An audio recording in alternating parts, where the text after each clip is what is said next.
Hi everybody, and welcome to the latest video in C-Squared Racing's History of Racing playlist. Today we're going to talk about the Talladega Curse. Now, I wasn't originally going to do a video just on this topic, but while I was researching our previous video, 10 Things You Probably Didn't Know About NASCAR, I found so many fascinating stories about the Talladega Superspeedway that I just decided to do its own video. If you haven't seen that video, 10 Things You Didn't Know About NASCAR, I'll put a link to it right up above here. And now, prepare to be amazed by the strange tales of the Talladega Curse. Talladega, one of the fastest oval racetracks in the world. Home to fast action, exciting finishes, and wild celebrations. But it's also home to a dark secret known as the Talladega Curse. One theory about the origin of the curse has it that Andrew Jackson seized the land from the Creek tribe. Another theory speaks of a Native American chief being thrown off his horse and killed while racing. Yet another claims it had once been either a burial ground for tribal members or a sacred ground used for tribal rituals. Regardless of which story you believe, they all end with the famous superspeedway being cursed from that point on. So, is there any truth to the Talladega Curse? Let's examine the evidence. It seems the problem started popping up in September 1969, when a rough track surface concerned enough drivers that many, including NASCAR legend Richard Petty, refused to compete in the race. Then things got worse in 1973. Though the average NASCAR race is run with around 40 cars or so, this race, the Winston 500, started with a record 60 cars. A wreck on lap 9 took out around 20 cars and ended the career of Wendell Scott. Only 17 cars finally made it to the end, with David Pearson winning. That August, in the Talladega 500, Larry Smith, the 1972 Rookie of the Year, was killed in an accident early in the race when his car made contact with the outside wall of Turn 1 at approximately 180 miles per hour.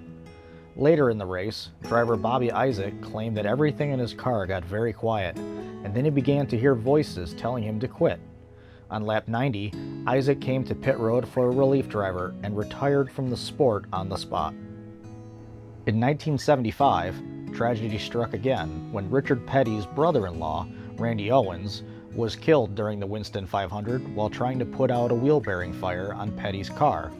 The pressurized water tank he was using exploded, throwing him 30 feet into the air.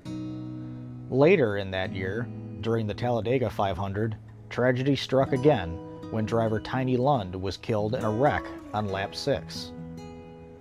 A decade later, just before the start of the 1986 Winston 500, a man named Darren Crowder emerged from the grandstands and stole the pace car. Crowder, who apparently had no intention of going to the racetrack when he left his home, actually did an entire lap at 100 miles per hour as a police car chased him around the track. He was eventually brought to a stop and arrested.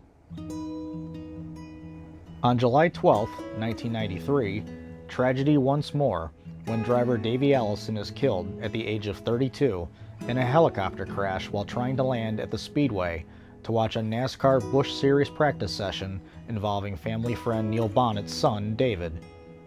Later in 1993, during the Die Hard 500, part-time driver Stanley Smith suffered a near-fatal skull fracture in a multi-car crash on lap 69 that would end his career.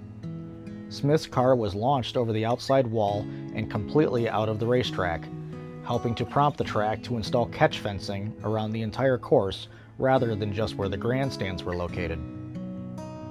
In the 1996 Die Hard 500, legend Dale Earnhardt broke his sternum and his collarbone after hitting the tri-oval wall at nearly 200 miles per hour in an accident involving 11 cars. Earnhardt's car flipped after hitting the wall, then slid back into traffic where his car was hit again by other oncoming race traffic. 10 years later, the Talladega Curse would impact the fans as well. In 2006, 2 fans in the infield campground were killed after being electrocuted. Donnie Wright and Alan Stell were setting up a metal flagpole when it was caught by wind and came in contact with high voltage wires.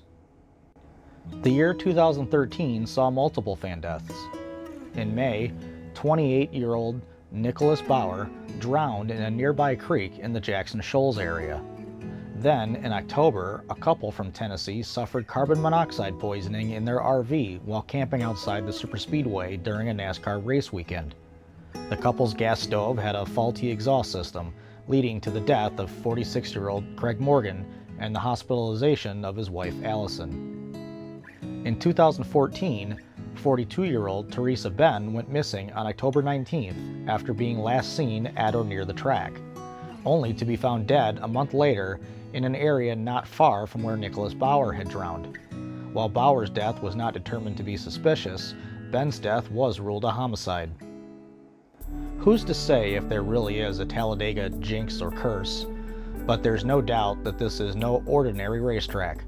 Whether it's the speed, the danger, the parties, or the crazy stories, expect fans to keep flocking to Talladega Superspeedway for years to come.